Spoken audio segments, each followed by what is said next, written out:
Hi friends, ఈరోజు నేను ప్రకృతిలో ధ్యానం చేద్దామని వచ్చాను. చూడండి, వెనక పక్క మొత్తం అరటి చెట్లు, చుట్టూ ప్రకృతి, చుట్టూ పచ్చదనమే.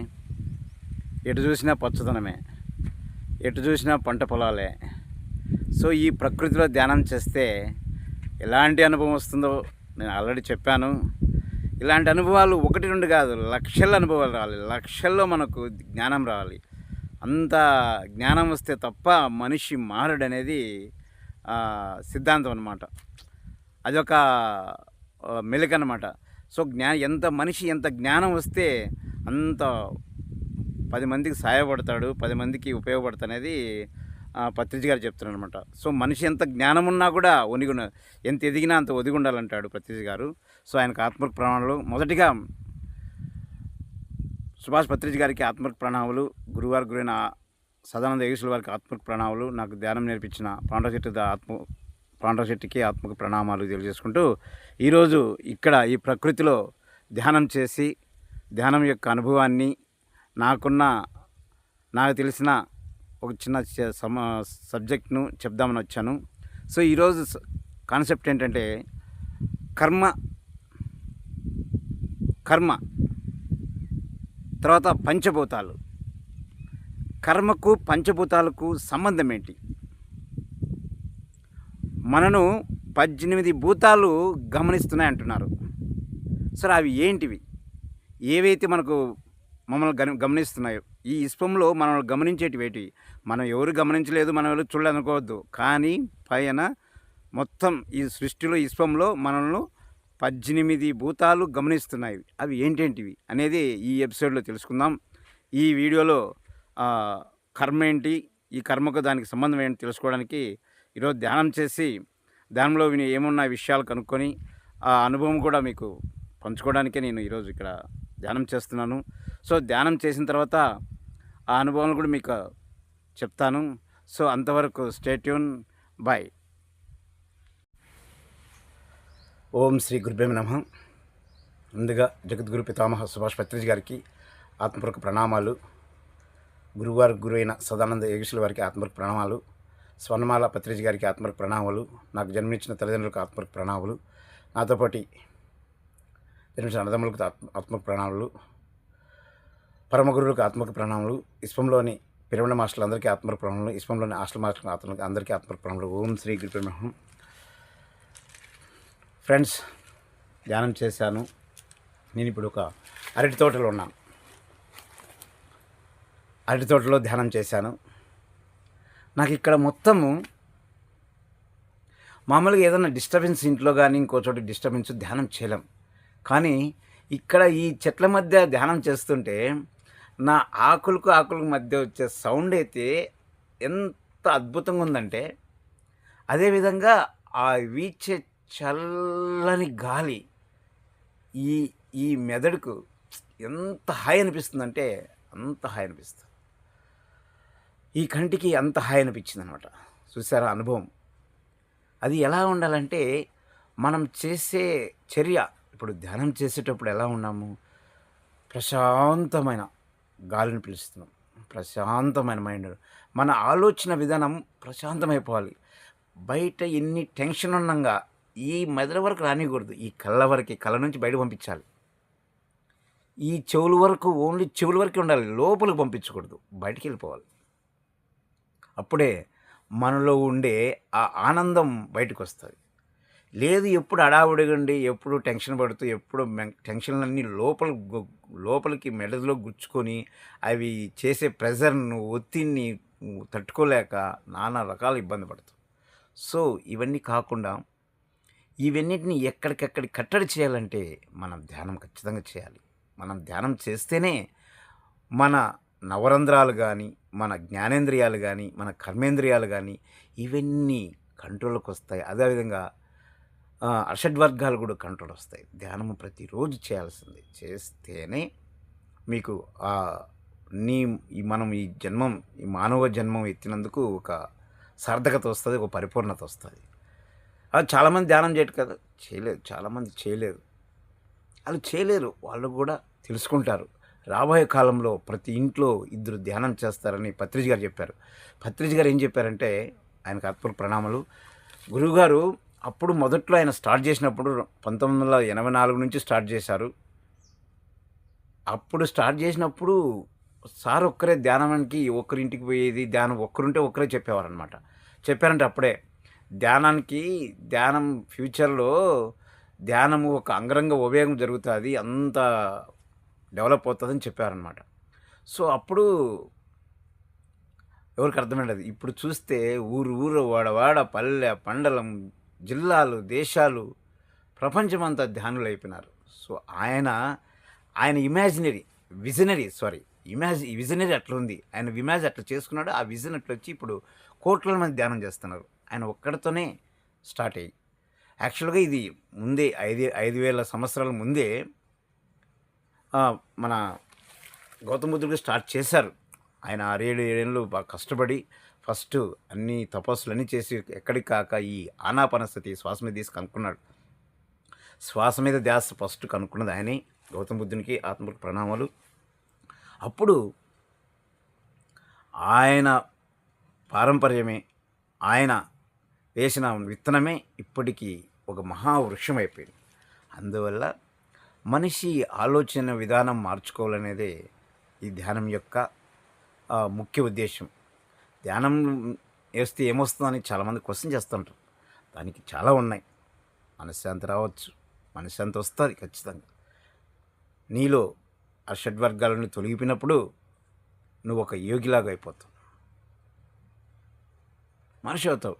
నీకు భక్తి కలిగితే ఏమవుతాయని చెప్పాను నేను ఆల్రెడీ.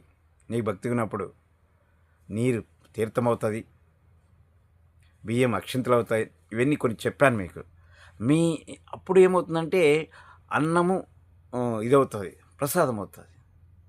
ఇవన్నీ మీకు ఆల్రెడీ చెప్పాను. అలాగే భక్తి కలిగినప్పుడు అంటే భక్తి అంటే ఏంటి, దాని గురించి మాట్లాడదాం.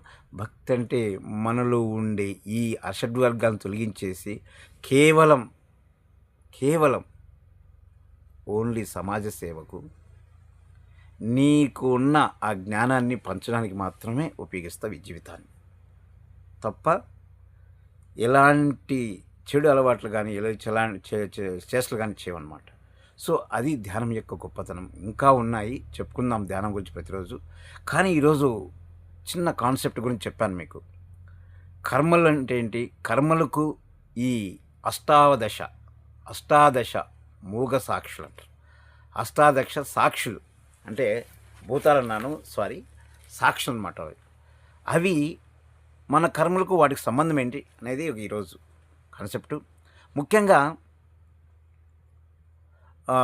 భగవద్గీతలో శ్రీకృష్ణుడు ఏం చెప్పాడంటే, ధర్మన్యే వాధికారస్తే మహాఫలేషు కథానిచ్చ అని చెప్పాడు. అంటే పని ఏదైతే కర్మ నువ్వు చేస్తావో నీ ధర్మం నువ్వు చెయ్యి, ఫలితాన్ని గురించి ఆలోచించకు, అది ఆటోమేటిక్గా ఏం జరగాలో అది జరుగుతుందని చెప్తావు. నీ కర్తవ్యం, నీ ధర్మం నువ్వు చెయ్యి. నువ్వు ఈ భూమి మీదకి వచ్చింది ఏంది, దేనికి వచ్చావు, నీ కర్మలన్నింటినీ పోగొట్టుకోవడానికి వచ్చావు. నీ ఏం కర్మలు చేసావు, ఇంతకుముందు ఏం కర్మలు చేసి ఎవరికి తెలియదు. ధ్యానం చేయి. నీ పాత కర్మలు, నీ పాత జీవితం కూడా నువ్వు ఎప్పుడు ఎన్ని జన్మలు ఎత్తినావు కూడా మీకు తెలుస్తుంది. అంత డీప్గా పోతే ధ్యానంలో నువ్వు పూర్వజన్మ కర్మలు ఎన్ని ఉన్నాయి, పూర్వజన్మ ఎన్ని జన్మలు ఎత్తినావు కూడా ఈ ధ్యానంలో తెలుసుకోవచ్చు. అందుకనే పత్రిజీ గారు ఆయన అన్ని పూర్వజన్మలను తెలుసుకున్నాడు. ఆయన పూర్వజన్మలు తెలుసుకొని ఆ మార్గంలోకి వెళ్ళిన తర్వాత మహాబ్రహ్మర్షి అయిపోయినాడు. ఆయన చెప్పింది ప్రతిదీ జరిగేది. ఆయన ఏం చెప్పాడో నీ మనసులో ఉండే ఏమన్నది కూడా చెప్తాడు. అట్లా హీలింగ్ చేయడు, కానీ ఆయన నీ మనసులో ఉండేది ఏం చెప్తాడు, నువ్వు అడక్కమంది చెప్తాడు, దేనికి వచ్చినా కూడా చెప్తాడు. అంత జ్ఞాని బ్రహ్మర్షి పితామహి సుభాష్ పత్రి గారు. ఇప్పుడు అష్టాదశ సాక్షులు చెప్పాను కదా. 18 మంది సాక్షులు, వాళ్ళు మూగ సాక్షులు. వాళ్ళు ఎవరంటే 4 వేదాలు, సామవేదం, ఋగ్వేదం, యజుర్వేదం, అధర్వణ వేదం, 4 వేదాలు ఈ ప్రపంచంలో మనల్ని గమనిస్తుంటాయి.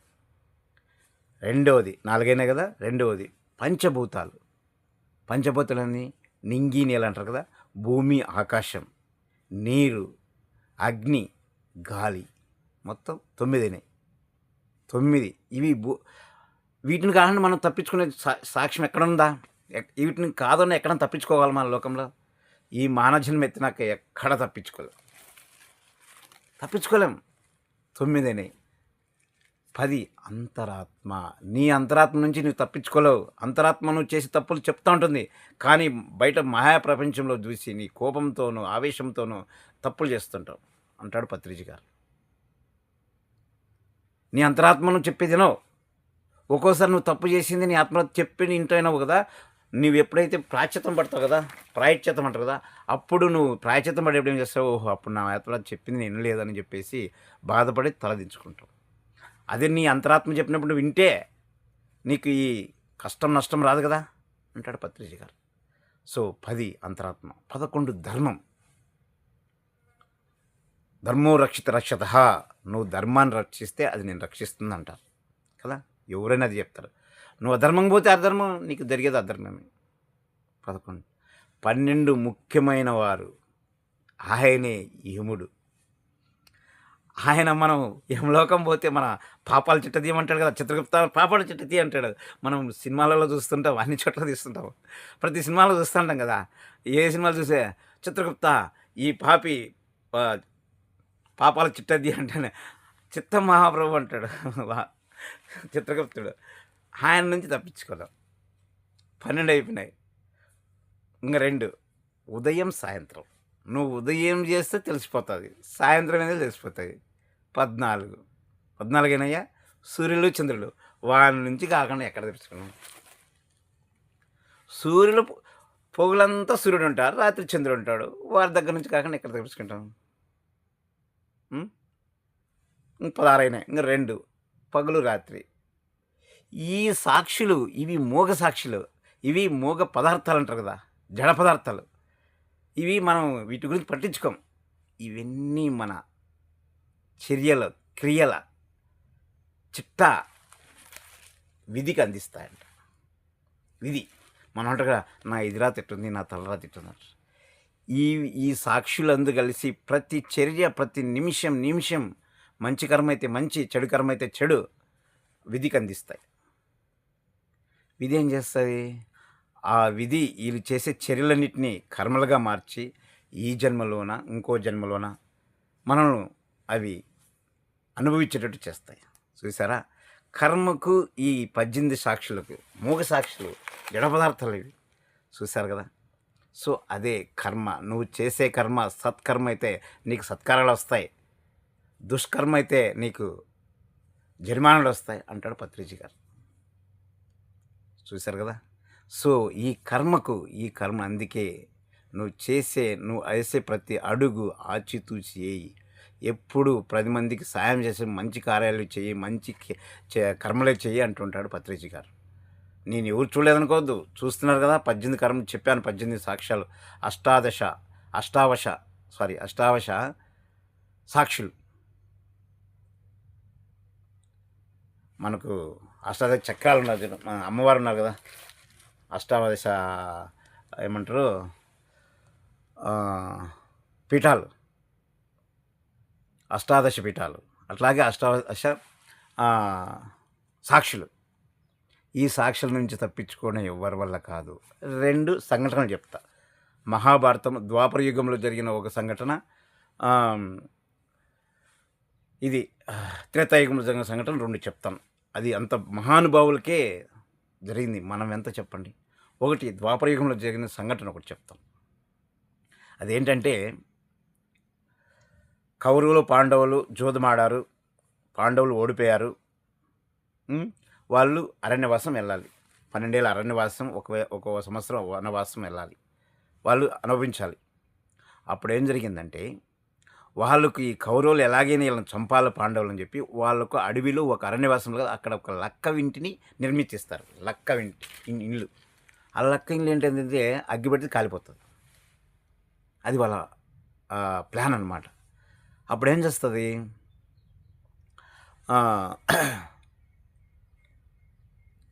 అప్పుడు సరే అని చెప్పేసి ఈళ్ళు ఓడిపోయినారు. ద్రౌపదితో సహా అందరూ ఓడిపోయినారు. అందరూ అరణ్యవాసం వెళ్ళిపోయారు. అరణ్యవాసం వెళ్ళిపోయిన తర్వాత వీళ్ళని చంపాలని విషయం తెలిసేదైతే విదురుడు. విదురుడు ఎవరు అంటే పాండవులకు చిన్నాన్న. ఆయన మంచి గొప్పవాడు. ఆయన ఎప్పుడు సత్యమే చెప్పాడు. ఆయన పేరు యుధిష్ఠిరుడు. ఆయన రాజ్యం పరిపాలించేటప్పుడు సత్యమైన రాజ్యం పరిపాలించేవాడనమాట. అట్లా సరే లక్కింటికెళ్ళిపోయినారు. ఆ ఇల్లుని కాల్చేయాలి, చంపాలని చెప్పేసి ఒకానొక సమయంలో ఈళ్ళ యోగులను పంపి అగ్గిపెట్టే పని చెప్తారు. ఈళ్ళకు ఒక 5 మంది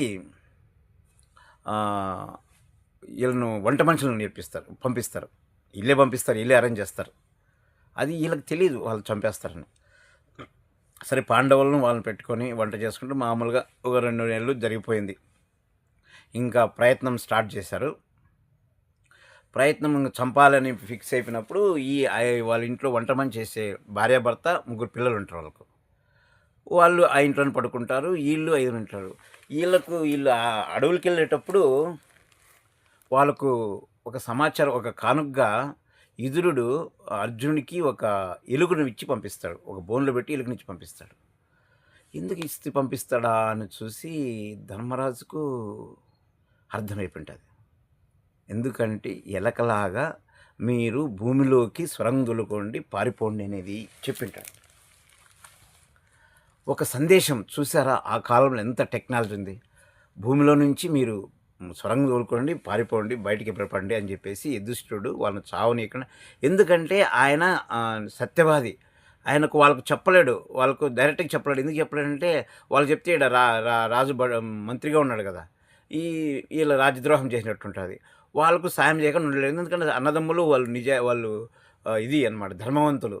పాండవులంతా ధర్మంగా ఉన్నారు కదా! అందుకని ఆయన ఈ ఈ విషయం ఇట్లా ఒక సందేశం పంపుతాడనమాట. అప్పుడేమవుతుందంటే సరే ఇంకా ఆ రాత్రికి 2 నెలలు జరిపింది. ఆ రాత్రికి ఇంక అగ్గి పెట్టాలని చెప్పేసి పెట్టేసి ఈ వేగులను పంపుతాడు. ద ఎవరు దుర్యోధనుడు. అప్పుడు ఆ రాత్రి అర్ధరాత్రికి అగ్గి పెట్టేస్తేనే వాళ్ళు ఆళ్ళప్పుడే ఆ 2 నెలల్లోనే సొరంగం తోలుకొని బయటికెళ్ళిపోతారు. బయటకొచ్చేస్తారు. ఆ ఇంట్లో నుంచి బయటకొచ్చేస్తారు. బయటకొచ్చేసిన తర్వాత అక్కడ వంట మనుషులు 5 మంది, వాళ్ళ పిల్లలు, భార్యలు 5 మంది ఉంటారు. అప్పుడు ఏం చేస్తారంటే అప్పుడు ఇంటి నుంచి బయటకొచ్చేటప్పుడు అప్పుడు ధర్మరాజు అమ్మను కుంతిదేవి ఉంటది కదా! అమ్మా ఇట్లా వాళ్ళు ఉన్నారు వంట వాళ్ళు, వాళ్ళను మనం కూడా కాపాడాలని చెప్పేస్తే, అప్పుడు కుంతిదేవి ఏం చేస్తది, నాయనా వద్దు నాయనా, వాళ్ళను కూడా నువ్వు బయటకి తీస్తే అక్కడ ఎవరి శవాలు కనపడవు. అప్పుడు మనం బతికినామని తెలుస్తది. వాళ్ళు చనిపోనీలే. వాళ్ళు చనిపోతే 5 మంది చనిపోయినారని అనుకుంటారు. అంటే వాళ్ళు 5 మంది మొత్తం 6 మంది అనమాట. ఆడుండే వంట మనుషులు. ఒక లేడీ, ఒక 5 మంది ఉంటారు వాళ్ళ పిల్లలతో సహా.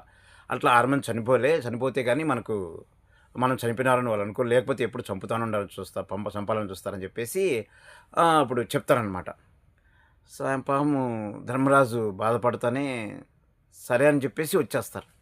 సో, ఈ ఘటన ఎట్లా జరుగుతుందంటే కర్మ. ఇదే కర్మ ఎట్లా జరుగుతుందంటే ఇప్పుడు మహాభారతం యుద్ధం అయిపోయింది. కురుక్షేత్రం యుద్ధం అయిపోయింది. మహాభారతం కాదు, కురుక్షేత్రం యుద్ధం అయిపోతుంది. ఇంకంతా అందరూ చనిపోతారు. కౌరవులందరూ చనిపోతారు. తర్వాత మొత్తం సైన్యం మొత్తం చనిపోతుంది. దుర్యోధనుడు కూడా చనిపోతాడు. మిగిలింది ఎవరు?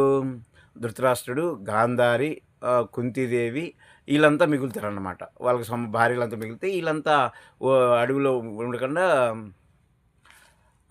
దీనికి వీళ్ళు అడవికి వెళ్ళిపోతారనమాట. ఇప్పుడు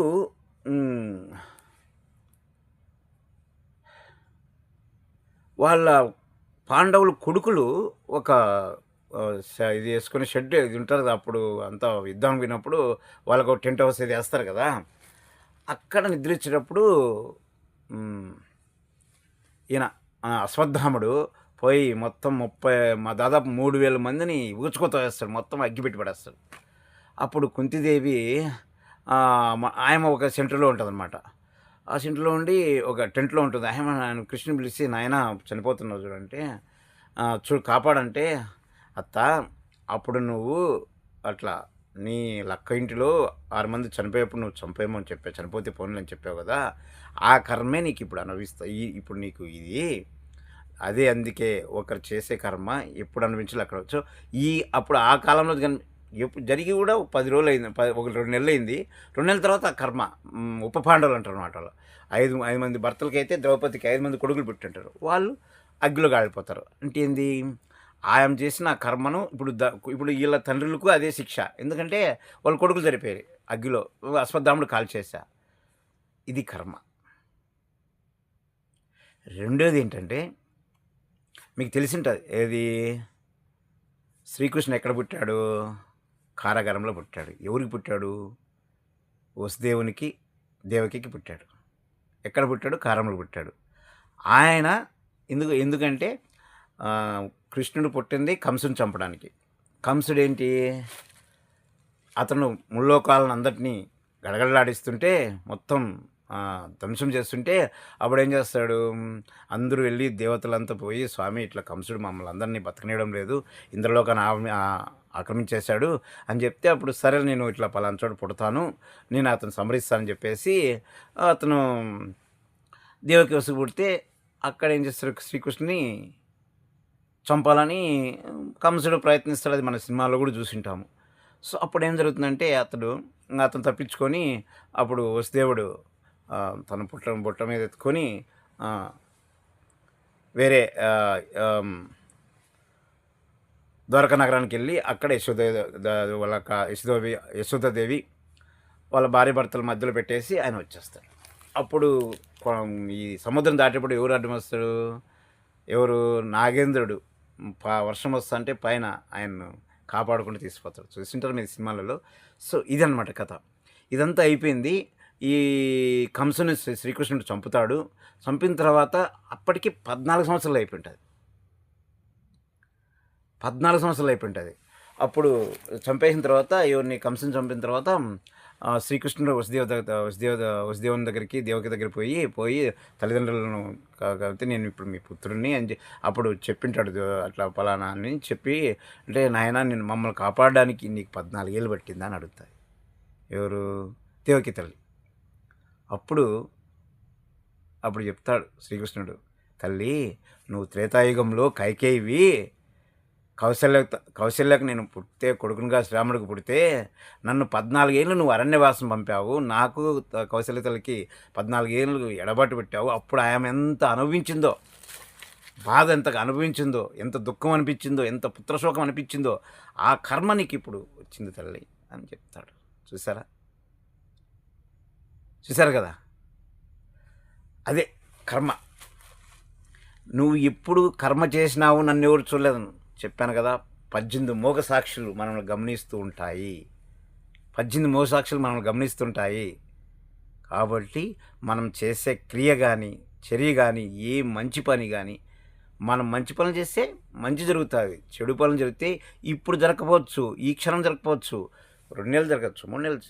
దీనికి నో టైం బౌండ్. దేనికైనా విధి నీ చర్యను, నీ క్రియను కర్మగా మారుస్తుంది. అందుకే చెప్తారు, యద్భావం తద్భవతి. నువ్వు ఏది చేస్తే అదే జరుగుతుంది. శ్రీకృష్ణుడు చెప్పాడు కదా, భగవద్గీతలో ప్రతి దానికి శ్లోకానికి ఒక మీనింగ్ ఉంది. అప్పుడు యద్భావం తద్భవతి అంటే నువ్వేం చేస్తావు, నువ్వు ఇతరులకు ఏం చేస్తావు అదే తిరిగి నీకు వస్తుంది. నువ్వు మంచి చేసి మంచి వస్తుంది, చెడు చేసి వస్తుంది. అదే ఈ విధి యొక్క ధర్మం. నీకు విధి మొత్తం నీ చర్యలంతా మినిట్ టు మినిట్ నీ పాపాల చిట్ట, నీ క్రియల చిట్ట అంతా విధి చేస్తే విధి దాన్ని కర్మగా మార్చి ఆ కర్మ ఈ జన్మలోనే నీకు తీరేటి చేస్తుంది. చెప్పాను కదా, త్రేతాయుగంలో కౌశల్యను ఎట్లా ఇబ్బంది పెట్టిందో దేవకి, దేవక రూపంలో ఆయన కైకేయి మళ్ళీ దేవక రూపంలో పుట్టి అనుభవించింది. అదేవిధంగా శ్రీకృష్ణుడు వాళ్ళని చంపుతాడు. మీకు తెలిసింది రామాయణంలో రామాయణంలో రాముడు వాలిని చంపుతాడు. ఎందుకంటే తన తమ్ముని భార్యను బలవంతంగా ఆక్రమించుకొని హింసిస్తుంటాడు అనమాట. ఎందుకని అప్పుడు ఈయన వాలి తమ్ముడు శ్రీరామ్ దగ్గర ఏడుకొని, నా అన్న ఇట్లా చేస్తున్నాడు, నాకు నా భార్యను రక్షించండి, నా భార్య నాకు ఇప్పించని చెప్తే అప్పుడు వాళ్ళకి ఒక బలమైన వరం ఉంది. అదేంటంటే తన ఎదురుగా ఎవరొచ్చి యుద్ధం చేసినా ఆయన శక్తిలో సగం శక్తి మొత్తం ఆయనకు ఒక శక్తి ఉంటే అర్ధశక్తి మొత్తం ఈయనకు వస్తుంది. అంటే ఆయనకు అర్థం ఉంటే దీనికి ఒకటిన్నర ఉంటుంది. అందరూ ఓడిపోతారు. అట్లా వాలి తమ్ముడు ఎన్నిసార్లు ప్రయత్నించినా ఆయనతో ఓడిపోతుంటాడనమాట. అప్పుడు శ్రీరాముడికి విన్నవించుకుంటే తన భా నా నా చె నా భార్యను భయ బలవంతంగా అనుభవిస్తున్నాడు. నా భార్య నాకు ఇప్పించమని చెప్పి నా రాజ్యాన్ని ఇప్పిస్తుంటే అప్పుడు శ్రీరాముడు వాళ్ళిద్దరు యుద్ధం చేస్తాను, నువ్వు ఈసారి యుద్ధం పో, నేను చంపుతానని చెప్తే అప్పుడు ఎదురుగా కొడితే ఎదురుగా ఉండి బాణం వేస్తే ఈయన ఉండే శక్తి మొత్తం అర్థం వెళ్ళిపోతుంది. అందుకని చెప్పి చెట్టు చాటు నుంచి వాళ్ళని చంపుతాడు. చెట్టు చాటు నుంచి వాళ్ళని చంపుతాడు. అప్పుడేమవుతుంది? అప్పుడు రామా ఎంత మోసంగా చంపావు, నా ఎదురుగా లాగకుండా వాసం చంపుతావా, నీకు ఇది న్యాయమేనా, ధర్మమేనా అని చెప్పి వాలి శ్రీరాముని అడిగితే వాలి నువ్వు బాధపడకు, ద్వాపరయుగంలో నీకు కూడా చాటుగా చంపే అవకాశం నేను ఇస్తాను, అప్పుడు నన్ను చంపుదువు. ఇప్పుడు ఈ త్రేతాయుగంలో నువ్వు చనిపోయినా కూడా నీకు చంపినందుకు ఆ కర్మ నేను అనుభవించాలని, నేను ద్వాపరయుగంలో అనుభవిస్తానని చెప్పేసి చెప్తానమాట.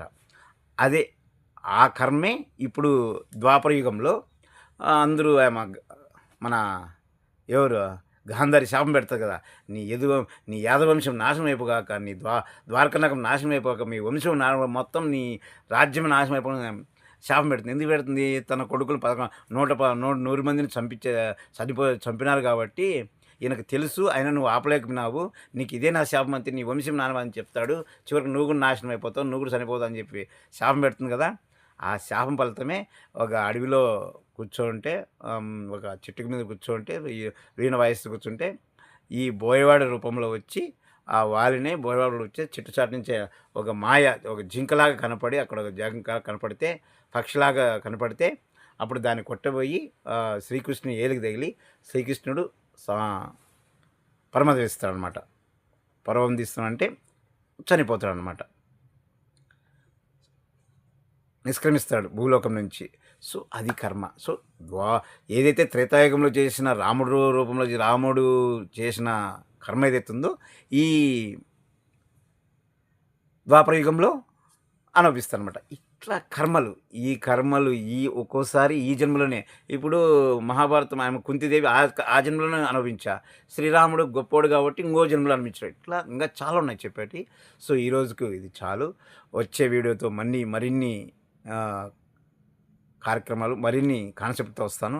అంతవరకు ఈ అవకాశాన్ని నాకు ఇచ్చిన నా ప్రేక్షకులకు, నా వ్యూవర్స్కు please share my videos, please subscribe my Gautam Buddha meditation channel. ఓం శ్రీ గురుభ్యో నమః.